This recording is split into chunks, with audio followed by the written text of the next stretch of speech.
Running a travel business can be overwhelming, but imagine if there was a single tool that helped you look professional, stay organized, was easy to use, and affordable. That's just what Travefy does. Travefy gives you the essential tools you need to look like a travel biz pro. Travefy is the most trusted system used by over 30,000 travel brands worldwide. So get started with a system that helps you get back to the joy of planning travel and run your travel business like a pro with Travefy. Finding the perfect resort for your clients can be frustrating and take hours of research.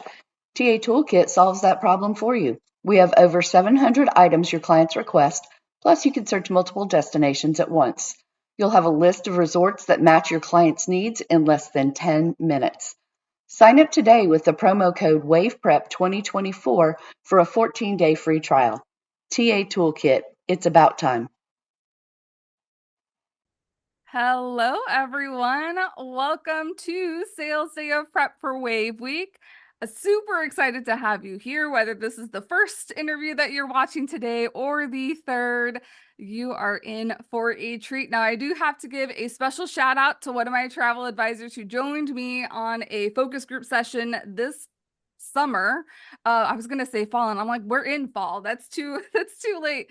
But he was like, why don't we just do a panel discussion of like love and marriage, like we see on the cruise ships, the game shows, but let's do that for travel advisors. And that's what we are doing today. We have a newbie travel advisor, a mid-experience, and a veteran within the hospitality and travel industries. So without further ado, let's welcome all of our panelists. So we have Judi Lombardi, who's our newbie, but she is kicking butt. Then we have Leah Iudice, who is our mid-experienced, and she has a unique story that some of you might be aware of if you've started recently. And then Stephen Scott. Welcome to Prep for Wave Week, you three.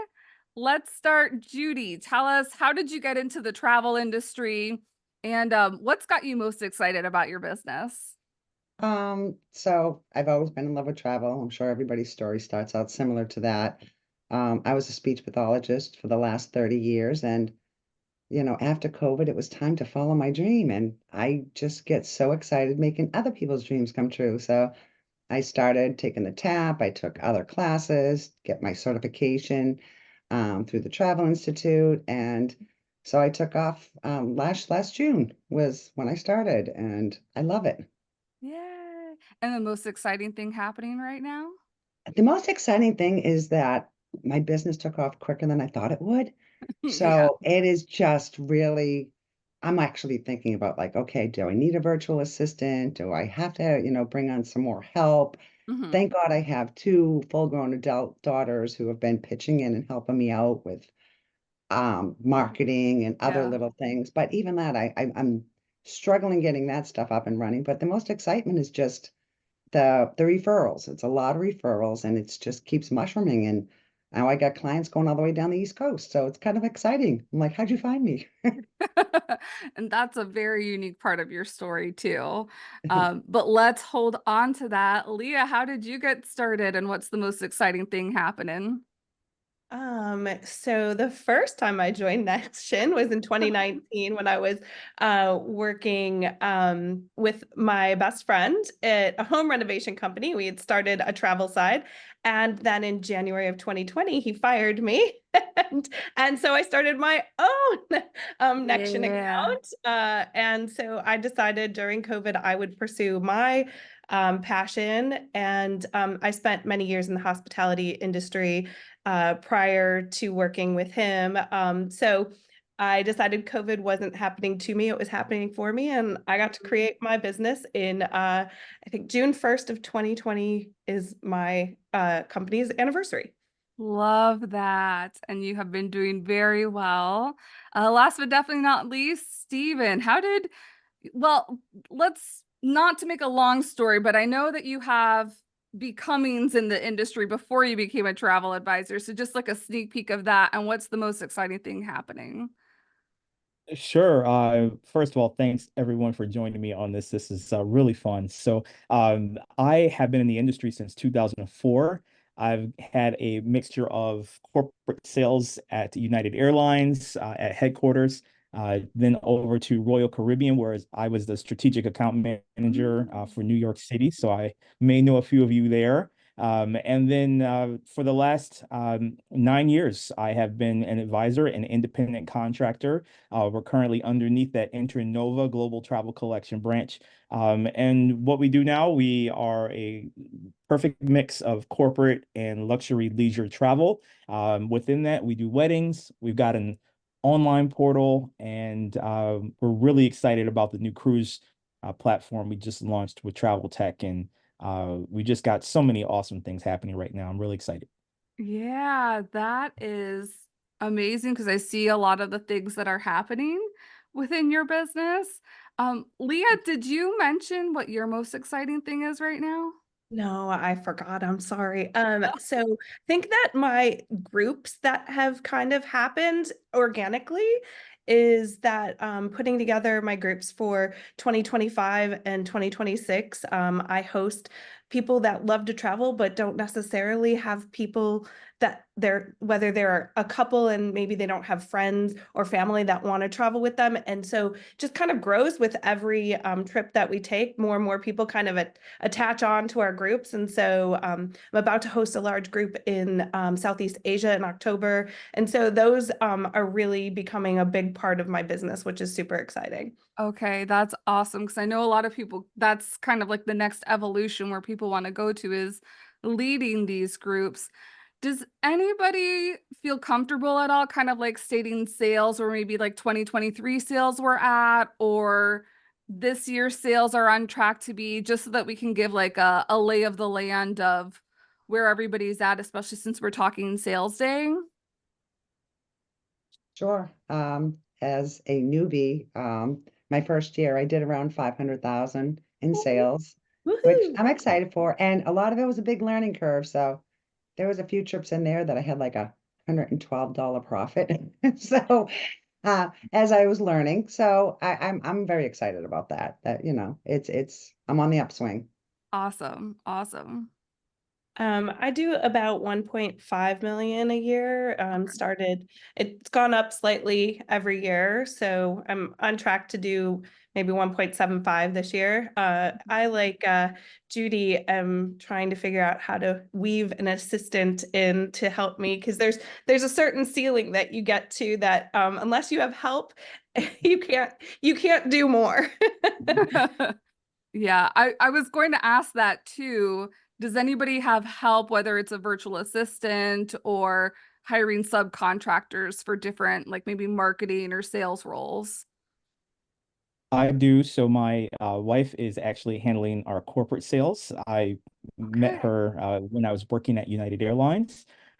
So she handles the corporate and entertainment, all the DJs and musicians and groups and the sports teams. We handle the Columbus Blue Jackets, for example. And so there's just a 24/7 Wow. feeling like that portion of the business. So yes, she is my other half, the boss, I always say. Um, and then I have other team members that we bring on and off quarterly, depending on projects that we're working on. Okay. And I think that's actually a really good thing to be able to have people that you can bring in and out, not like a short notice, but kind of on a project basis. Bring people in, get the support you need, and then you can kind of Right. move them back out as needed. So Right, right. Yeah. I always like that's one of the things that I feel like when newer people are coming into the industry and maybe they don't have like the sales, they're always like wanting to hire somebody immediately. And I'm like, I think you can use like systems and automations first before like you hire on. Stephen, especially since you've hired on, like, can you give like any expertise or like some background on maybe any pitfalls of hiring that you've had? yeah, I mean, I have such high aspirations. My background is in sales and marketing, so I always think I can take on the world, but I can't. Yeah. And so it's a matter of, and on top of that, business on the leisure side is a roller coaster. You'll make this big booking, but you don't get paid for a long time. So understanding how to be able to hire someone and maintain and sustain their cost for an extended period of time was problematic for me in when I first started doing it. And it was probably year two. I was like, oh, I need people. But in reality, I needed to work harder and Mm, also smarter and figure out what types of clients are taking up the majority of my time compared to the amount of money they're generating. All these things have to be factored in. And sometimes you don't learn it until you speak to someone at a conference who's doing it already, or you right. don't learn it until you make a mistake and you bring on somebody and you find out third quarter, you don't have any revenue coming in. And that's how you're supposed to handle that, right? So Right. yes, so much to say. And I've had that conversation with a number of new advisors before. And I love having that conversation. Right. Because that also makes me start to think about what is like the biggest pain point that you're experiencing. I would like each of you to kind of, at the different levels that you're at, just share like what's the biggest thing that's going on, because I know it's going to be very different for each different level. So Leah, what would you say is the biggest like thorn in your side right now? Oh gosh. It's figuring out as I try and create task lists, and I do outsource some things where you can, pay a virtual assistant to do this or have a social media package from someplace.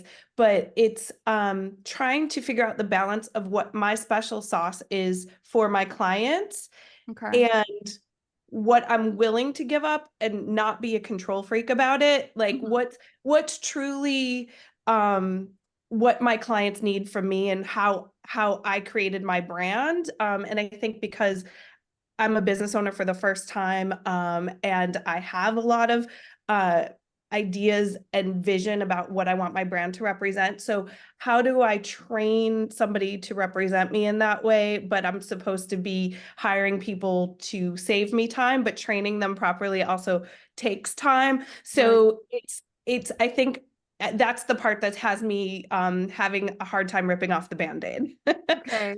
I love that you mentioned that it's not only like hiring somebody, but hiring somebody to like a certain set of standards. Are you contemplating too, like between an independent contractor versus employee, or you I kind of like think decided?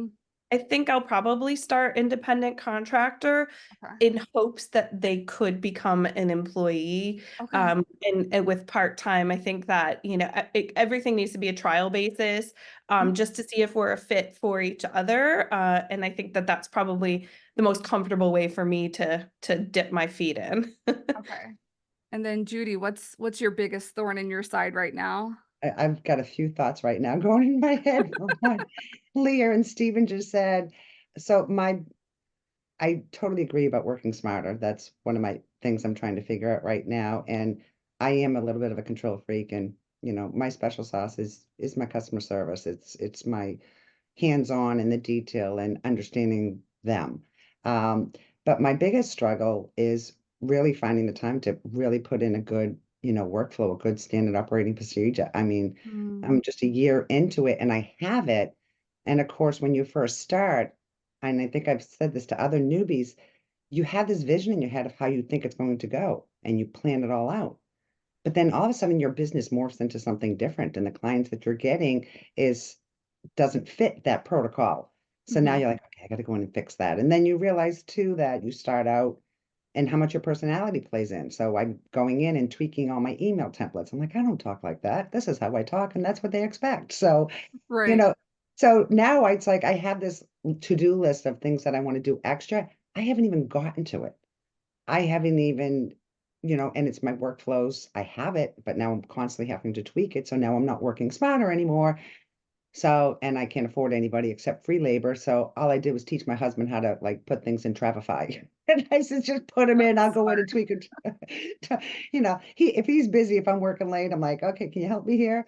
But yeah, so that my biggest thorn is just finding the time to organize myself so that I have a jumping off point Mhm. uh, to tweak the rest of the stuff as the business grows. I think you bring up like a common misconception in terms of like templates, because there's some really amazing templates out there, but you have to find the ones that are not only like really great, but also speak the language that you speak. Because I know like some might only focus like on sun and fun or informal or casual, and you might be dealing maybe not with a totally upscale client, but more a mid-level premium, Yeah. and it doesn't match that. So is that a really good investment? So Exactly. And yeah, then throw in that's technology on top of it. If you're someone, right. this is a second career for me.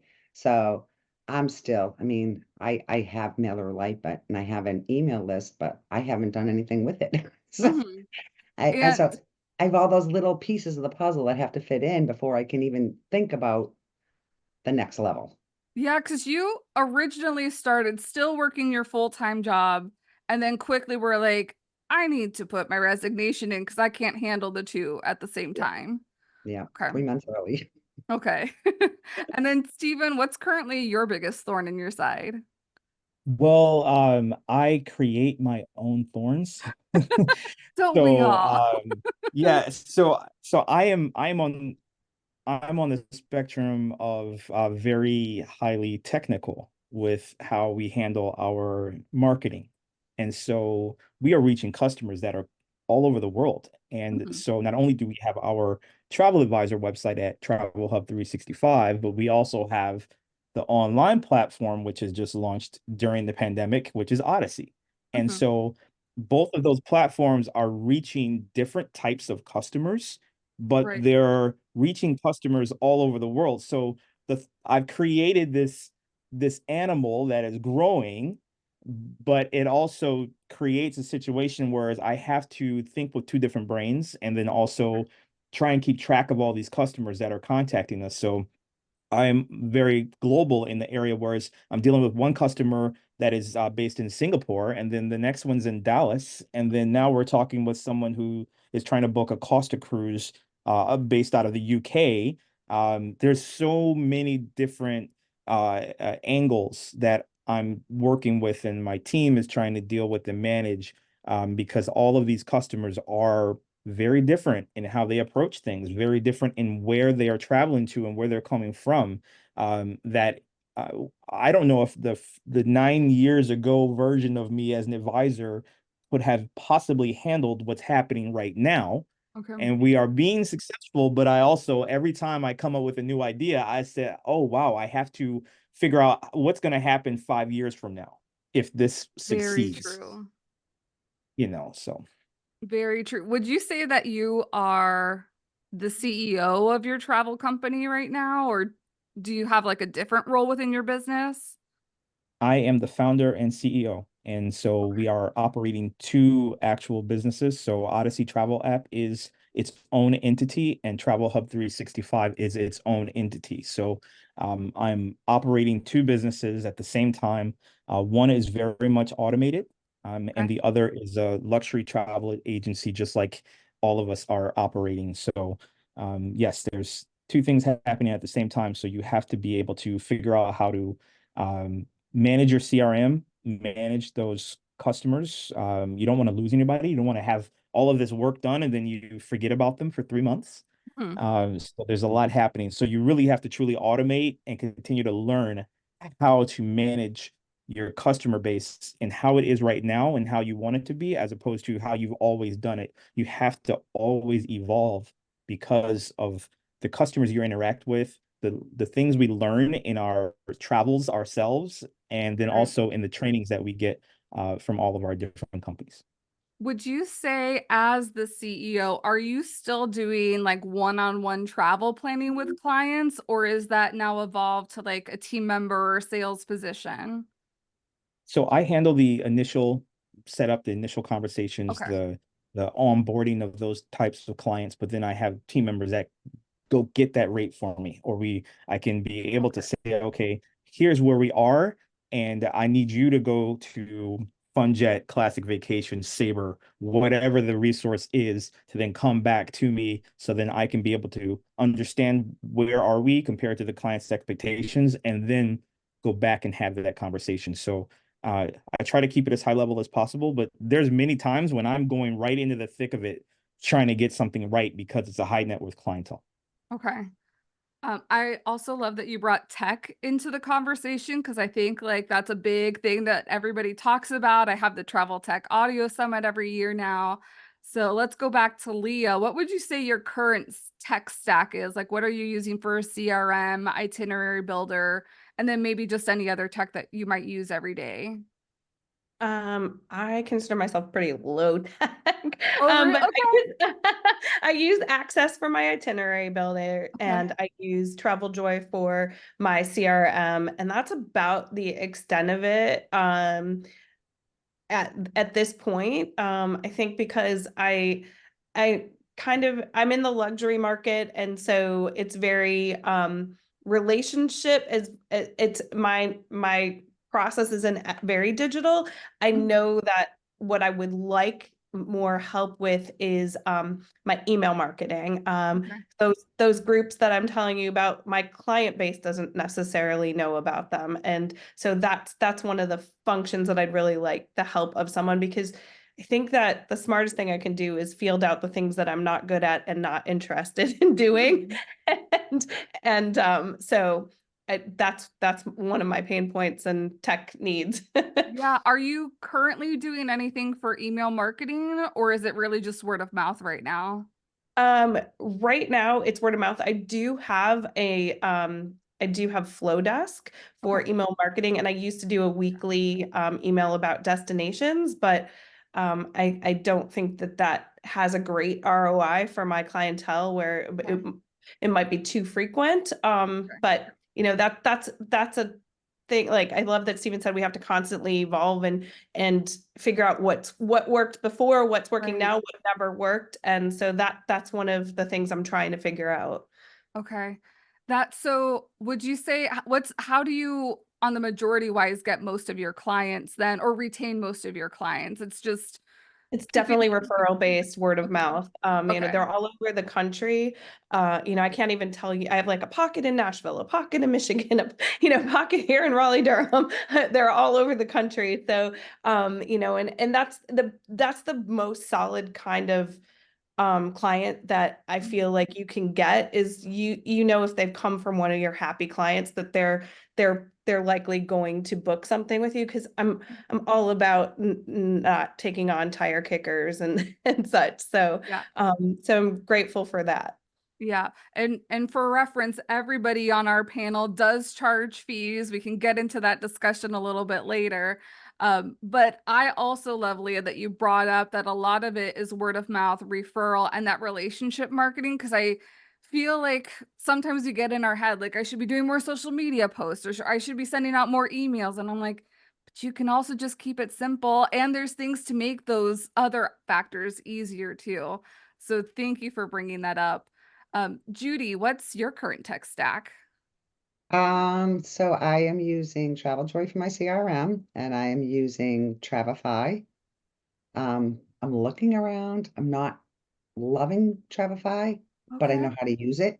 Uh-huh. Uh, well, see, most of my clients, I'm a premium market, I'm not luxury market, but my entire client base can be divided into two groups. Okay. So it's all people 50 plus. Right. So they just, most of their kids are done with college, and their family, have a little more extra money, and they have a giant bucket list. So there are a lot of them are first-time travelers or first-time international travelers who finally starting to tick off that box. So I help them make it happen. And then I have their children, so I have all their honeymoons. Hmm. So pretty much everything I have is falling into those. But the honeymoon clients, they're happy with tech. My 50 plus are like, can I have a PDF? I can't read that. The font's too small. So I am still, again, I need more time to kind of to figure that out. And yeah, I do have a marketing, I think I'm at Mailer Lite. I don't even know where I am, where my marketing is, because I don't do any of it. It's all word of mouth right now. I do have free labor. I have two adult children. So one of them is my blog writer.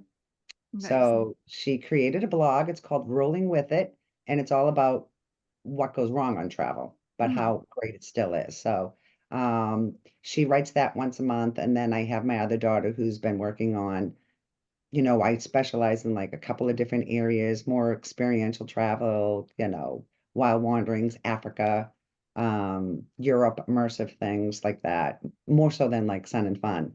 And so she does like my wild wandering. So just more educational. It's the teacher in me Yeah. that kind of pops in and out. But yeah, I'm really looking for simplification, and I don't know. I'll have to check out Access, and I keep my eye on Turn.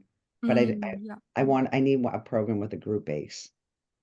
Yes. I mean, Turn has some pretty fun features coming up for groups, so Yeah. that may be on your eye coming up soon. Stephen, what is on your tech stack? And I would also like to know too, not just CRM or itinerary builder, but I think at your level too, thinking about like commission tracking or financials on the back end with having a team. Sure. So the simplest, well, actually, first, I want to say, Leah, Judy, you guys are fantastic. Honestly, when you talk to any of the $5 to $10 million producers, they say the same thing you're saying. So you're completely on the right track. At some point in time, you don't want to spend a dime on marketing Mhm. because you've got so many referrals coming in that, and the referrals are coming in the right way at the right time. So great job. Sorry, Rita. No, that was Um, Thank you. yeah, Thanks. so I'll take the yeah, encouragement. so we use a mixture of Traveljoy for our leisure side and then Salesforce and Airtable. Airtable is not what you would think of as just a travel CRM, but it allows me to do some different things with our websites.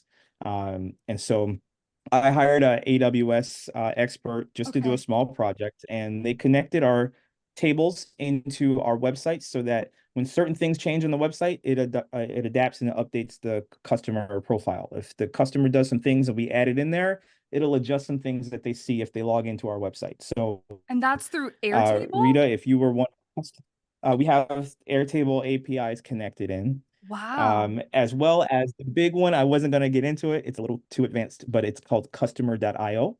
Okay. Customer.io does some pretty cool things because it actually helps us with our marketing. So as our customers do things with us on the websites, on our email marketing, it will adjust what they see and hopefully book on those different platforms, whether it's email, website, or however. So if you love Caribbean, you're on our website looking at Caribbean, your emails will start to adjust what you Cool. see according to the things you look at. And so, but it takes a lot of work, a lot of activity. Right. 9 years into this, it's evolved to that point. Mhm. But it's just trying to do some things along the way of cultivating and really making our experience with our customers relevant to them as opposed to pushing things out that they may not want to see. Mhm. Okay. And then I know you mentioned Salesforce. Salesforce is like a big tech. I have a friend that uses it on the university level, so it can be used across like different industries. Is Salesforce what you use for commission tracking as well? Yes, so Okay. I utilize that to be able to enter in expected revenues, expected commissions, what came through in the end. We extract the data that's coming in from our larger host agency, Global Travel Collection and Mhm. Intranova, and we input that in a simple attachment upload into it, and it starts to do everything it needs to do. So one of the pain points as CEO is you say to yourself, oh, wow, we had an expectation commission rate of this for the last quarter, and it was much lower or it was Mhm. much higher. And so those things are important when you've got people booking things for you, Mhm. because you have to go back and find out why was my commission rate, $50 lower there or $100 lower there. And that can add up over time. And there's reasons for that as an advisor. And so, Salesforce is something I was trained in back at Royal Caribbean, back at United Airlines from a Yeah. corporate side. So I know everyone doesn't have that level of experience with it, but I just kept running with it. And I try to keep the cost low because it can be very expensive. It can be, yeah. Leah, do you use anything for commission tracking, or is it kind of like between like Agent Mate or I have a Travel Joy? spreadsheet. Oh, that too, Actually, that yeah, too. that's a I'm QuickBooks. I, I Sorry. have a spreadsheet. Every time I book something, I put it right in. Okay. I need it right then. I need to see it, and it's again low tech. Yeah. Okay. Yeah. It works. Not even lower. It works. I know that people are going to be very curious because we've been talking a lot about word of mouth. So what would you say has been the best thing in terms of word of mouth marketing? Has it been a networking event? Has it been a certain networking event? So Leah, would you say that there's been any event or encounter with somebody that's like changed the trajectory of your business? I don't think I have a traditional answer here. I think that my kind of motto is to do the hard work on the front end of things. So I spent a lot of time vetting what partners I used Mm. to for my clients. And Mhm. so really having amazing experiences for my clients, like it's truly been that like, having 5 couples book a trip to Italy, and then that was wildfire, like, oh, this trip was so great. So it's really been my word of mouth, the experiences that they've had, and then they posted on social media, and everyone wants to know who they used.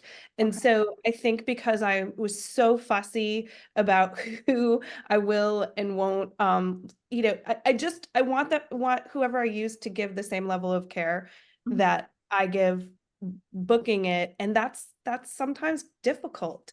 I don't want my clients to have to call a 1-800 number. I want them to get a person. Mhm. And so that's kind of been one of my hard lines on what I offer to my clients so that they don't have to worry about anything. Okay. And I know Judi, I think you have what I would term as like a super referrer that has kind of like helped boost your business marketing wise. Yes, so I made an announcement on my personal Facebook page saying that I was going to retire soon and I'm launching my travel advising business. And then I got a message from a mother who said my son, um, he had a travel advisor who's ghosting him, and their honeymoon was in 2.5 months. So it just so happened my kids played a lot of different sports and stuff. And I was involved in the community. So I had quite a few networking areas professionally, personally through my kids. And this was one of them. So I knew the boy. And so I was just, and again, I firm believer of honesty. It's like if I don't know the answer, I'm not going to fake my way through it. I'm going to be honest, but I'm going to dig deep and find it for you. So he wanted to go to Vietnam. And I said, well, I can spell Vietnam. I mean, that's about it. So I said, but I do know where to look and so forth. I said, let me see what I can do. And I went to town. I just so happened to luck out and get in touch with somebody who was very good at what they did, put together an itinerary. He thought it was the greatest thing since sliced cheese. And he just started sharing he literally was texting me from his um, rehearsal dinner. My cousin's going to call you. This is her name. Take care of her. And then I laughed because she was from New York, and now her group of friends refer to her as her first name, the so and so train. And they're like, so she's been passing my name around to everybody. And like, I think right now between the two of them, I have like 7 or 8 clients just leaving in the next 2 months. Mhm. So then it's just grown from there. And the other thing that's helped me, like with marketing, is that I also, when I was much younger, I was a tour guide. I worked for an actual tour operator. Mhm. Um, and so I, have been posting pictures for all the trips I've organized and planned independently, not through anything. I just get groups of people together. Mhm. And so when I decided to launch, people had an immediate connection with me in travel. Like 90% of the comments were, it's about time. So, and I think that helped a lot of people taking a chance on me. Some of the comments I've gotten from people who've reached out to me, oh yeah, we're gonna go to you because we know when you get you're like a dog with a bone, you won't quit. So that personal reputation followed me through into my business that allowed it's a tree, just keeps Right. sprouting off of it. So I was very fortunate and lucky and loving it still, even though I'm tired. Yeah. Yeah, because that's kind of the trend that I'm noticing between Leah, you being very selective with who you partner. Like there's just a very high level of care. And I don't think like we necessarily talk about that, like being very mindful, especially when you are a hosted travel advisor, you have 50 plus suppliers to choose who to do business with. And I remember like a couple years ago hearing like instead of choosing all of them, like have your own preferred suppliers, like two top premium cruise lines, two top FIT or whatnot, to really help provide that superior customer service level that you're wanting. Is there something different or similar on your end, Stephen? Something marketing wise that may have changed the trajectory of your business? Well, I have, just like everyone else, the agency side of our business. I get big jumps when I attend a wedding or I do someone's honeymoon. Shortly after it, same thing. We start getting referrals. People start to say, "Who did it? I need to talk to them." Those same things happen. But I have been on television pretty regularly. So CGT in America is a cable news network that's broadcast globally.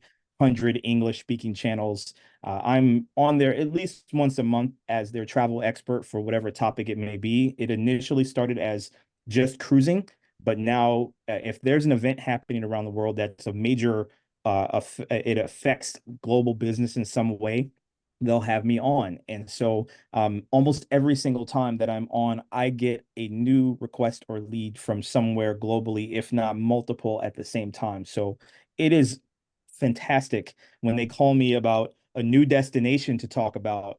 It's almost expected that you're going to get a call or a request from about that destination, Mexico City or wherever it may be. And so that has been the catalyst to make our business jump. So we're now double the amount of business we had last year. And so things like that have been just causing us to jump. Okay. Yeah.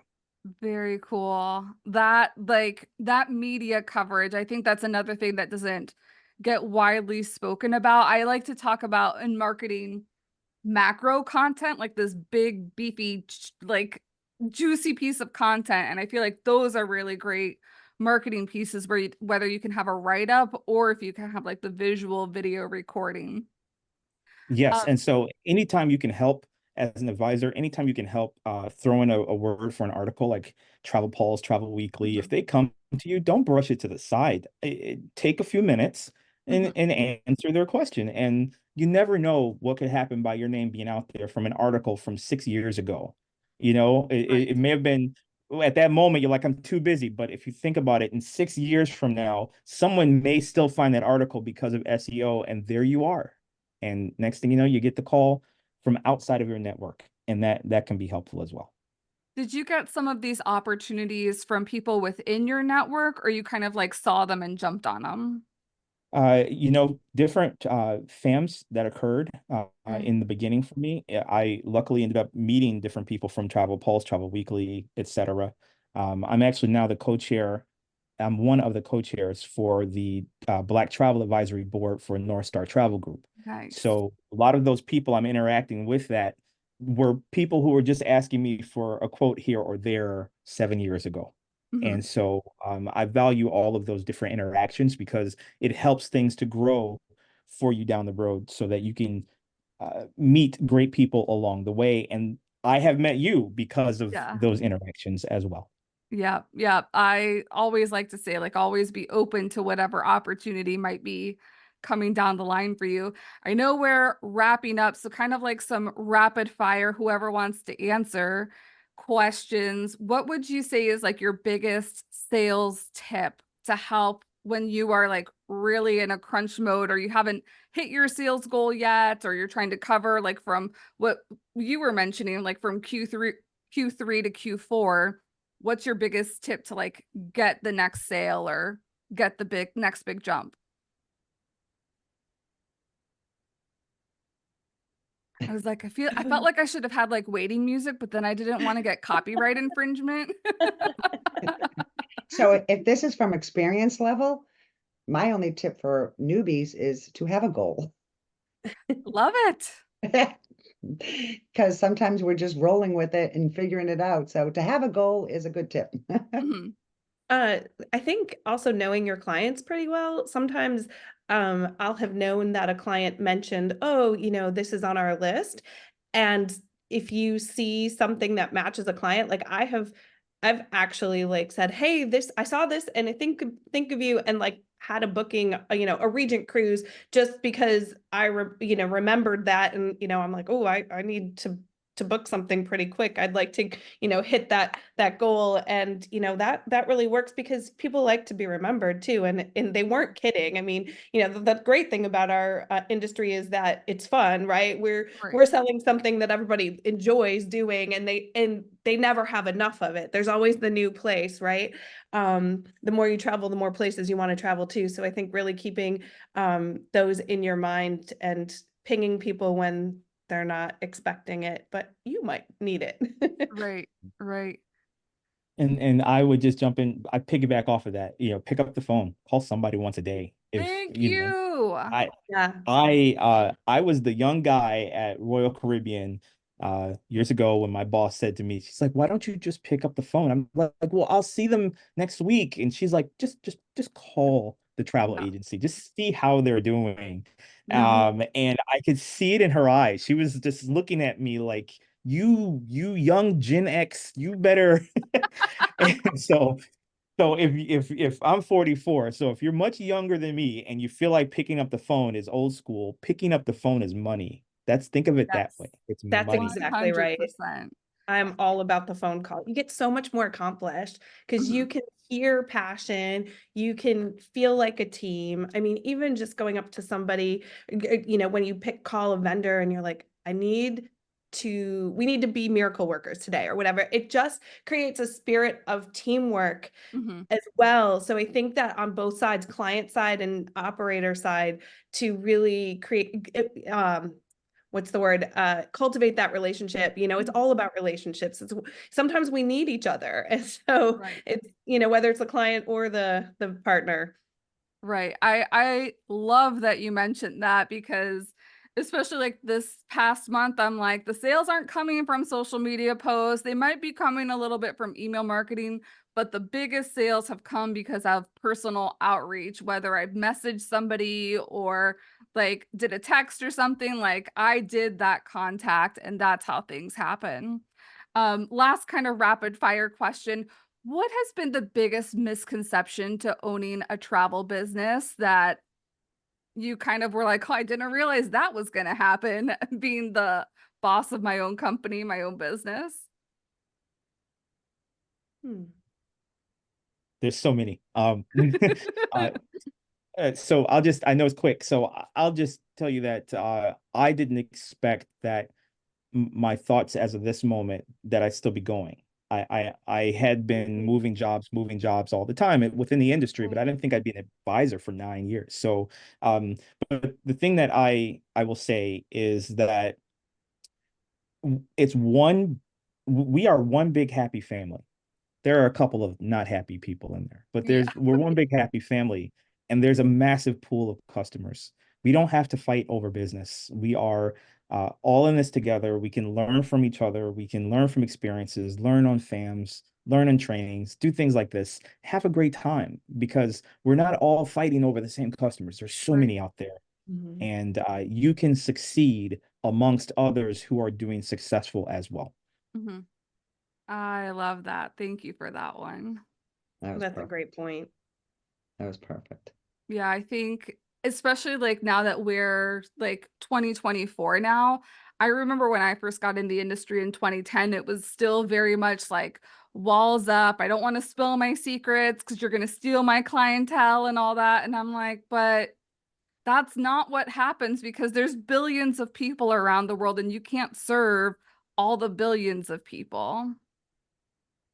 Any other big misconceptions about owning a travel agency? I would say I just didn't know that my brain was never going to turn on. Oh. I'm always working, and I love it. Like that's the thing, is like I don't mind because it's something that I'm interested in. If Mhm. I'm traveling, like I'm never on vacation, even if it's supposed to be, a few days away. I can't look at a hotel without wanting to know some things. I can't, so I didn't know how that was going to change how I needed to adjust the rest of my life, because Mhm. my brain is always on. I was like, oh, I get that a lot. I'm taking some time off coming up soon, and I'm like, oh, I'm gonna try and completely shut off, but we'll see what happens. Any final thoughts from you, Judi? I have to just say ditto to both what they both just said. One of the things that's been really surprising to me is that camaraderie, like the communication. Coming from working in the schools, it's like you talk to maybe 10 teachers and then a few parents. And I'm like, I am making friends daily. And it means some of my clients are becoming my friends and other, advisors are becoming my friends. And I said for a home-based business where you stare at a screen most of the day, it's not lonely. Yeah. I thought it would be, and there's always somebody who's just a text, post, or what a way to help you answer something. So I think that was the surprising on the positive end.